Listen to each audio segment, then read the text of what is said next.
Okay, so the house was opened in 2009, and it was over several years of consultations with faculty members, students, community members, and chiefs. And the architect that was selected is an Indigenous architect. His name is Alfred Baugh, and he created this style because they were looking at old pictures, and they had some lean houses down by the beach in Patty Bay. And so this was an old kind of lean-to structure that was very traditional. And so that's why they built the house in this way with the sloped roof. And so traditionally you have these are welcome figures, and quite often welcome figures will have their hands outstretched like this, welcoming people. But Doug LaFortune, he's from Sayo, which is one of the Saanich communities. He carved these. They're out of one tree, and carved them with his family. And they don't have their arms out because he's incorporated family into this, a little boy, and on the other side a little baby in the woman's arm. On the male figure, you see he's holding the little boy or the son, and then on the female figure on this side, she's holding a baby, and at the back, you can see that the right foot is raised. And the right foot is raised. This is something that Doug LaFortune has started doing, and it's to kind of symbolize movement and dancing. So she's here in celebration of this relationship of this place here at the university and the relationship with Indigenous peoples. So that's kind of what they've done. So it's to symbolize the importance of family and community in supporting students through their education, and that we can't lose that aspect. People walk into the building. We have these at every single entrance, these little signs. And it just reminds people as they're coming in to imagine like a hook on the wall here, and to place any negative feelings onto that hook before they walk into the house, because that's the energy, those are the feelings that you're going to be sharing with others. If we're sharing a meal, that's the energy that you're going to be consuming. If you're preparing food, if you're preparing for studies, a lecture, anything like that, that's the energy that you're putting in and that you're sharing with others. So they try to remind us to hang those negative feelings on that hook or on a shelf sometimes, and to leave it there as they're walking through the halls. And it says here, please remember to pick it up when you leave. So it doesn't stay here in this space. Other elders have talked about that, and they've said, yes, pick it up, but if you've come into this place and there's been some healing or sharing and you're not feeling that heaviness or those negative feelings anymore, that when you leave you can send that up. Send that up and away into the air, into the skies, so that you're not carrying it with you anymore. But it's just important not to leave it here or to bring it in with you. So that's just something that's at every door. And these were done by Charles Elliott. He's from Sartlik, also from Saanich. He's a master carver. He's actually also done the logo for the Office of Indigenous Affairs. And from that logo, he's taken out the frogs. He had 2 frogs coming up in our logo. So he's taken those out and he's put the frogs in here. And the frogs, for the Saanich people, they symbolize new beginnings. They were the first creature to emerge after the Great Flood. And he's also incorporated these at the bottoms and the tops of the house posts, and that's cedar rope, or supposed to be looking like cedar rope. And he's incorporated that because that's what the Saanich people use to tie their canoes, to tie their boats to the top of Mount Llywelyn, and that's Mount Newton out in Saanich. And so the frogs are going down on one side, and they're going up on the other side, and that's to create a circle. Just that lifelong, eternal balance that we have with the earth. See throughout the house, like the ceilings, the walls, the pillars, these house posts, the welcome posts, the doors. There's so much cedar that's been incorporated into the house, and that was very intentional. Cedar is such an important element to a lot of Indigenous people, and particularly in this area, in this territory. It's seen as a healing. They use it for clothing, they use it for building shelter.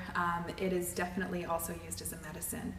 So we've incorporated this, and the co-chair of the First Peoples House, Rabina Thomas, she's Coast Salish, and she shared with me that a lot of the Coast Salish people, when they are picking cedar or stripping cedar for use, they'll often say a prayer to the tree.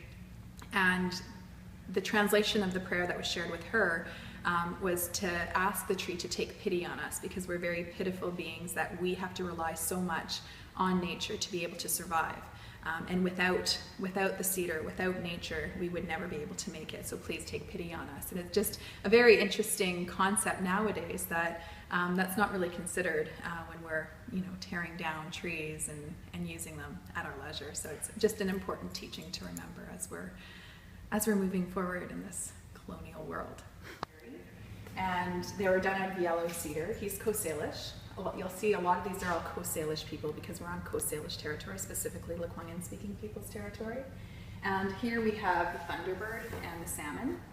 And on the other side of the doors, we have the same thunderbird, but we have the orca. And yeah, so these are the doors that open up to the ceremonial hall if you wanted to come in. This is a very special place for us, and we host a lot of traditional ceremonies here, cultural ceremonies, also feasts and classes are hosted here. You'll see along the walls there's 4 panels on each side, and each set of 2 is a pair, and they're mirror images of each other, and they're just painted differently. And the first set of 2, actually the first 2 sets of 2 are done by Coast Salish artist Luke Marsden. Again, 2 sets of 2 because we're on Coast Salish territory. The next set is done by Moy Sutherland, and he's Nuu-chah-nulth. The last set is done by Randy Cook, and he's Kwakwaka'wakw. And this is to honor the island nations, the original people that lived on this island. So we wanted to pay tribute and hold our hands up to all the people who were here on this island before us. And so that's why we have those 4. And you'll see along the sides of the walls, there's like cedar thatching. And a lot of people, one of our elders, Marie Cooper, Dr. Marie Cooper, she was given an honorary degree. She says it feels almost like we're being protected inside a little cedar box, or a big cedar box, I guess.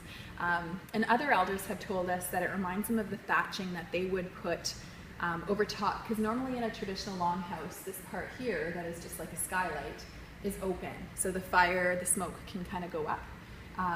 But in a traditional longhouse, when the weather gets really stormy and the elements are really not quite safe and they want to protect their house, they would take cedar thatching kind of like this, and they'd cover the holes to protect the inside of the house. And so some of our elders have said that it reminds them of that as well. The podium that I spoke of earlier is right over here.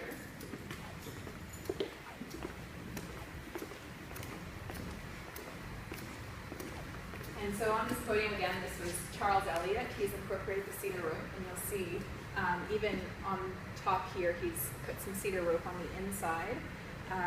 Down the sides, what he's incorporated here are the ravens. And he's put these large ravens on either side of the podium, because ravens are messengers, they're speakers. And because normally, someone who's presenting from here is giving a message, they're speaking.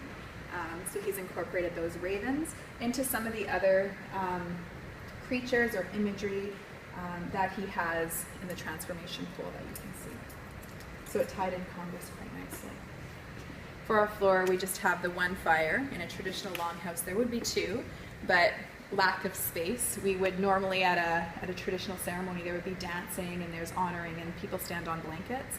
And it takes up a pretty big footprint, and we don't have a ton of space. So we just have 1 that's meant to be more symbolic. It does light. We often don't light it because it does get quite warm in here. But yeah, that's the fire, that life, that ongoing energy that we want to kind of hold up the people that we're sharing some meals with. People's House, we have a number of staff and faculty who work here to support Indigenous students.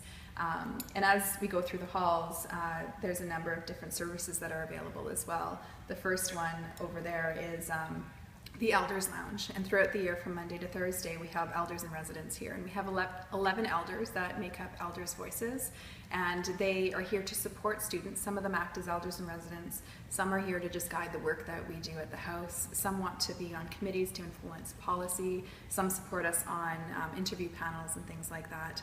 But the elders in residence will sit here, they'll do talking circles with students, staff, faculty, community members.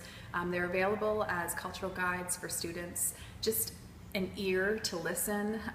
Sometimes students say that they just come and sit with them. They don't even say a word, they just come and sit. They're very grounding. They've also been working with a number of faculty and graduate students on research, particularly with Andrea Walsh in the residential school artwork that she was working with. She has a couple of our elders working on that project as well. Further down the hall, right beside the Elders Lounge, we have a lunchroom that's for staff, faculty, students again, with a couple fridges, a microwave, kettle, stuff like that. So students can come bring their lunches, maybe save a little bit of money, and just sit with staff and other Indigenous people here and connect and build community. In the hall that we were in, we hold a number of events.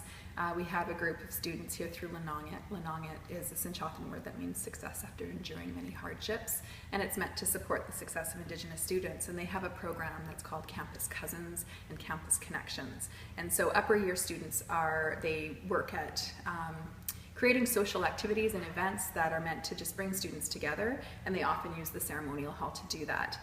So they build social networks, they help them with resume writing skills, how to apply to grad school, a number of things like that, just study skills, learning skills, social skills. So it's a really great kind of social support network as they come in. Lenongit also has bursaries. We have $90,000 in bursaries available to Indigenous students, undergraduate primarily, but we have some that we've earmarked for graduate level students as well. And so that's the person who coordinates both of those mentorship and bursary programs is our Lenongit mentorship and bursary coordinator, and that's Nadita Beauchamp.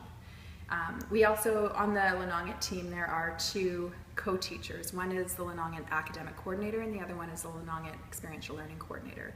And they teach through Lenongit a preparation seminar, and that talks about local land, the history of Indigenous people here in this place that we now call Canada.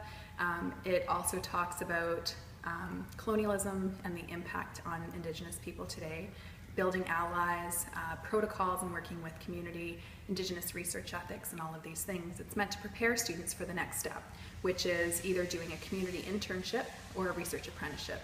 And both of those are 120 hours each of service work, and they also get credit, so they get 1.5 units of credit. If they complete their hours and they're successful there, they also get a stipend. So there's financial support built into that as well. So that's all through Lenongit. We also have an Indigenous Community Liaison and Outreach Coordinator, and that person works with the recruitment team here on campus to go out to community, go out to high schools, talk about what we have available here, help students connect to the services before they arrive. And the Indigenous Community Liaison is slightly different because they really focus on the local. So they go out and visit with Camosun, because a lot of our students here at UVic are first start at Camosun, and they go out to the local communities quite regularly to build relationships there to help ensure that they're feeling more comfortable being here on campus at UVic.